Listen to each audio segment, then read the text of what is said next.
चरण कमलेभ्यो नमः। बंधु, इस भाग में हम तुमको इंद्र जी ने भी नीति, अभी तक आप लोगों ने कथाओं में हर जगह अच्छा, इंद्र की इमेज कैसी है आपके दिमाग में? जब कभी बात चलती है तो भगवान इंद्र की कैसी बात आती है? देवराज इंद्र कहते हैं। ज्यादातर इंद्र के भगवान के आगे इंद्र नहीं, इंद्र के आगे भगवान नहीं लगता है ना। इंद्र कौन है जानते हैं ना?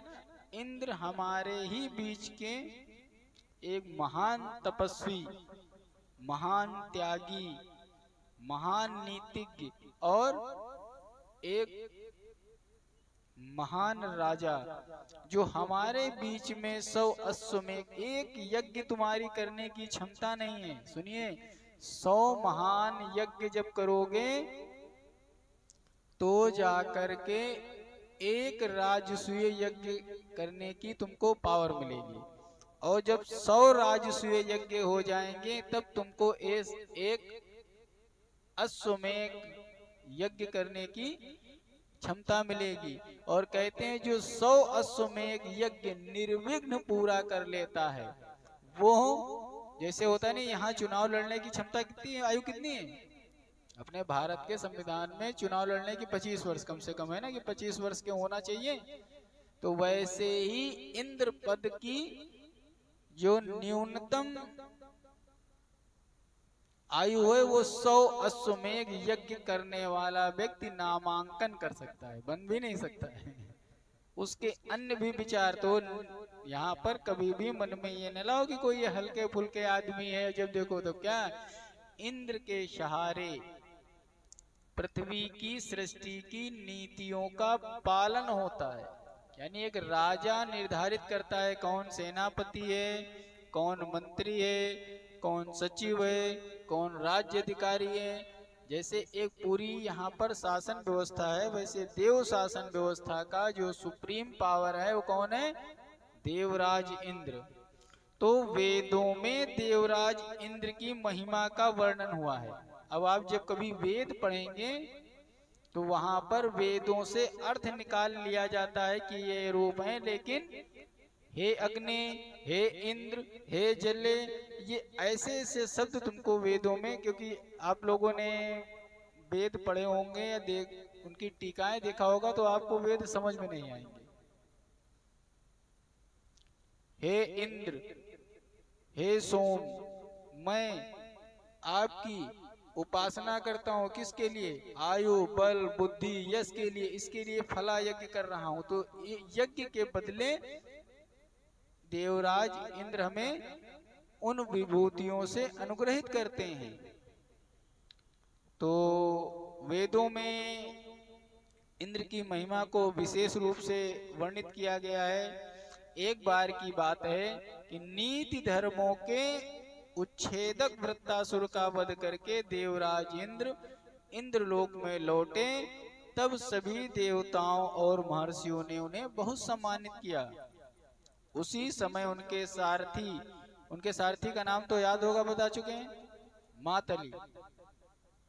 हाथ जोड़ करके उनसे पूछने लगा, भगवान, जो सबके द्वारा बंदित होते हैं उन समस्त देवताओं में आप अग्रण्य हैं, परंतु आप भी जगत में जिन महापुरुषों नीति धर्म तत्वों को प्रणाम करते हैं वे कौन हैं? कृपया बतलाने की कृपा करें। तब देवराज इंद्र बोले, हे मातले, मैं धर्म, अर्थ और काम का चिंतन करते हुए कभी भी अधर्म में नहीं बुद्धि लगाता हूँ। मैं प्रतिदिन उन्हीं को नमस्कार करता हूँ। एक राजा को क्या चाहिए? पुरुषार्थ सिद्ध करना है। धर्म, हम लोगों को क्या चाहिए? धर्म, अर्थ, काम, मोक्ष चारों को प्राप्त करने का उचित प्रयत्न करना है, परंतु अधर्म में बुद्धि नहीं लगानी है, वरना अधर्म करते हुए धर्म भी प्राप्त करोगे उसका फल निष्फल है। अधर्म करते हुए काम भोगोगे वो भी गलत है। अधर्म करते हुए धर्म, अर्थ, यानी अधर्म करते हुए जो तुम अर्थ बटोरोगे, धन भौतिक सुख बटोरोगे वो भी अच्छा नहीं है। तो जब धर्म का अधर्म के द्वारा तुम मोक्ष को कैसे प्राप्त हो जाओगे? तो इसलिए बोला गया मैं चिंता तो सबकी करता हूँ, धर्म अर्थ और काम की, लेकिन अधर्म नहीं करता हूँ कभी। धर्म चार्थम चा कामम, धर्म अर्थम च कामम च एसाम चिंतयताम मति, ना धर्मे वर्तते नित्यम तान नमस्यामि मातले।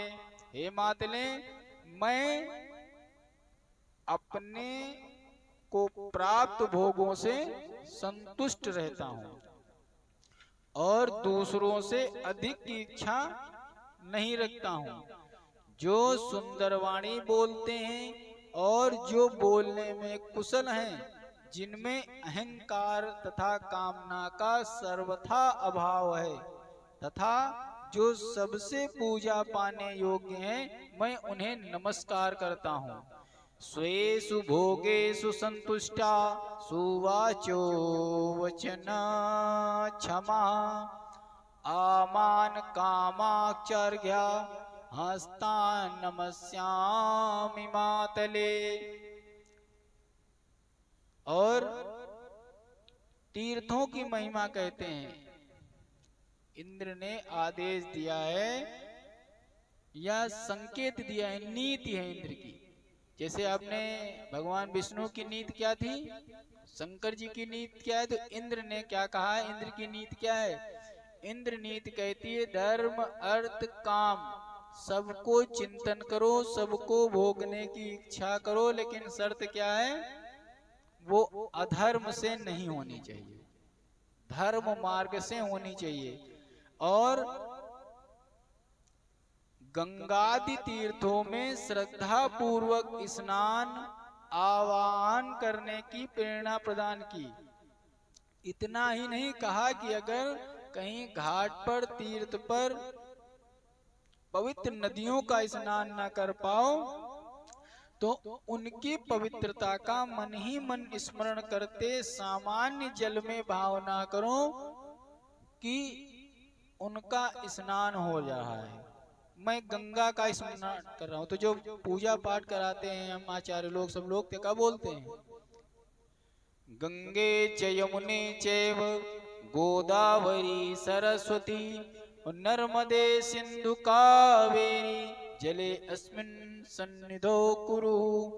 कि गंगा यमुना सरस्वती आदि पवित्र नदियां हमारे जल में आकर के वास करें, क्योंकि ये देव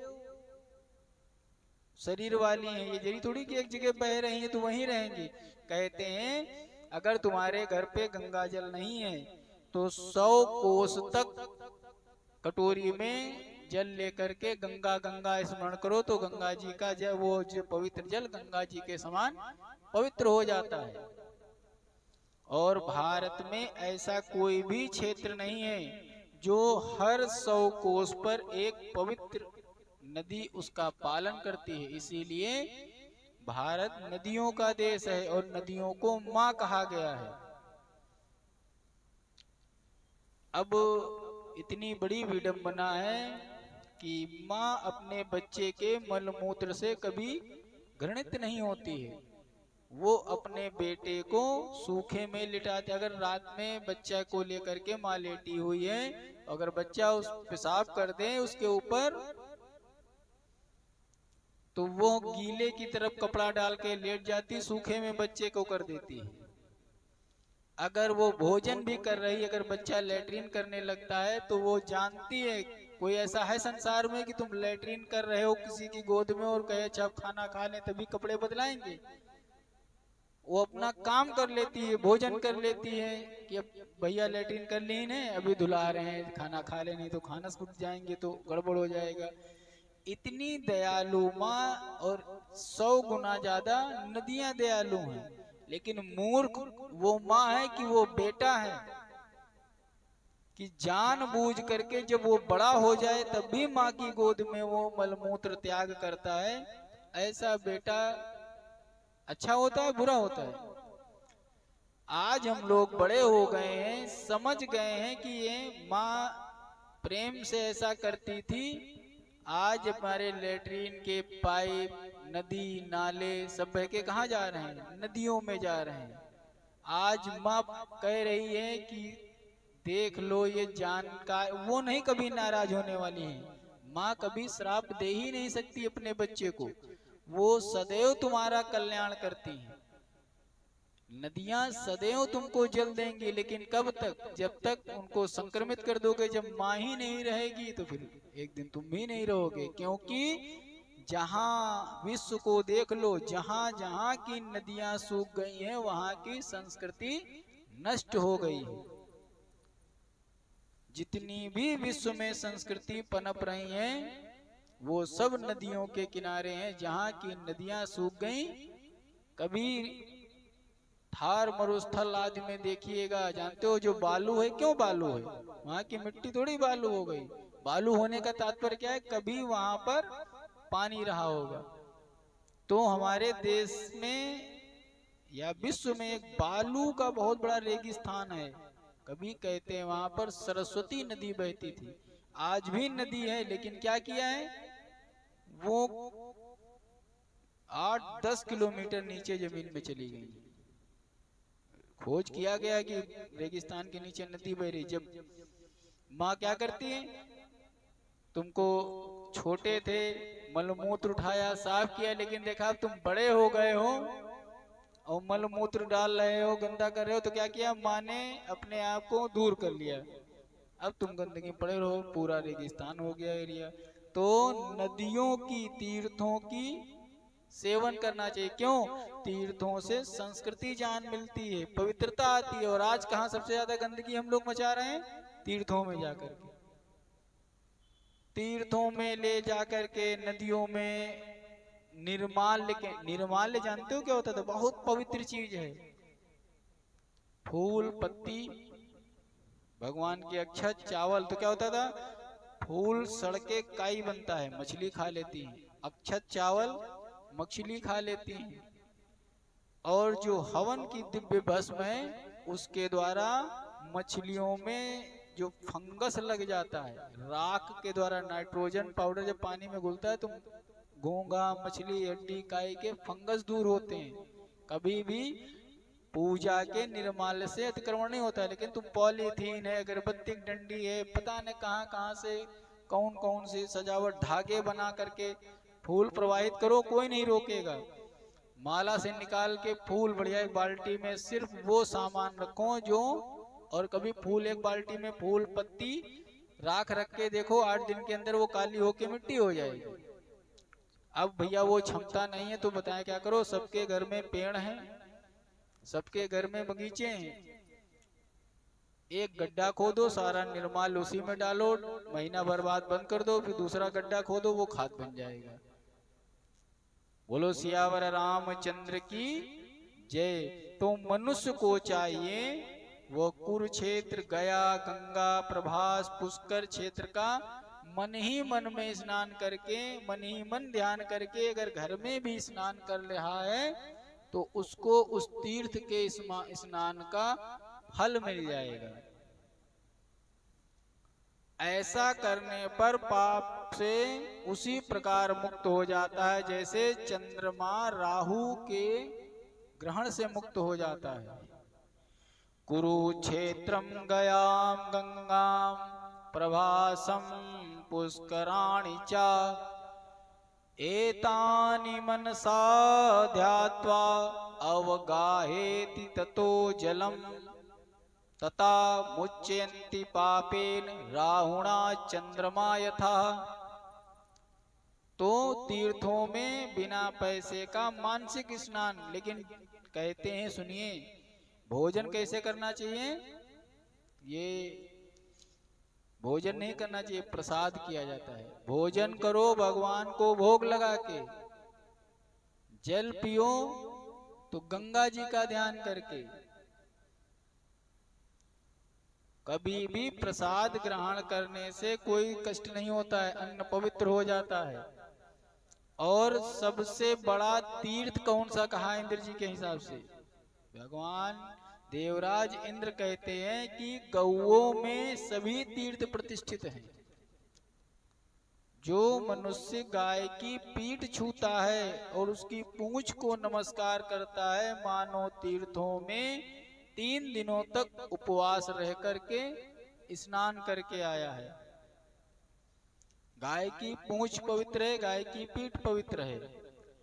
त्रहम स्नाता सा भवति निराहाराश्च वर्तते सस स्पर्शते यो गवा पृष्ठम बालधिम च नमस्यति। इस प्रकार संक्षेप में देवराज इंद्र ने अप्रत्यक्ष रूप से नीति धर्म का उपदेश दिया, वो बड़ा कल्याणकारी है। गाय देखो, एक राजा हमेशा वृद्धि की बात करता है, विकास की बात करता है, सृष्टि की बात करता है। 2 चीजें भगवान ने हमें यहाँ पर 2 देवियों को प्रकट रूप से भेजा है। कौन सी? वरुण देवी यानी नदियां सरिता और गौ माता। ये 2 देवियां सबसे पहले पृथ्वी पर सृष्टि को रचने के लिए आई। आज भी जानते हो, किसी भी नदी के किनारे अगर एक गाय के साथ तुमको छोड़ दिया जाए तो मनुष्य पुनः नई सृष्टि बना सकता है। पता है कैसे? एक गाय जो तुम्हारे यहाँ नहीं बीज हैं, जिस ऊसर में कहते हैं कभी एक पेड़ न लगता हो, जो भूमि बिल्कुल बंजर पड़ी हो, उस ऊसर भूमि में 6 महीने खाली गाय का गोबर डालते रहो, गाय का गोबर डालते रहो, गाय का गोबर डालते रहो, और तुम विश्वास नहीं करोगे कि 6 महीने बाद उसमें नाना प्रकार के वनस्पति के बीज, घास फूस अपने आप उगने लगेगी, अपने आप उसमें पेड़ लगने लगेंगे, उसमें से ऊर्जा चालू हो जाएगी। और उसमें कहीं तुम अनाज के बीज डाल दोगे तो अनाज पैदा होने लगेगा, फल के बीज डाल दोगे तो फल पैदा होने लगेगा।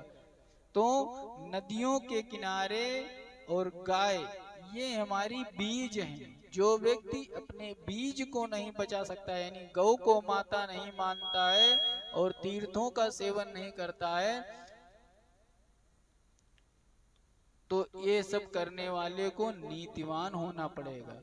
जिसके पास कोई नीति ही नहीं है तो क्या करे? पहले नीति क्या थी? पेड़ नहीं काटेंगे, नदियों को गंदा नहीं करेंगे, गौ माता की रक्षा करेंगे।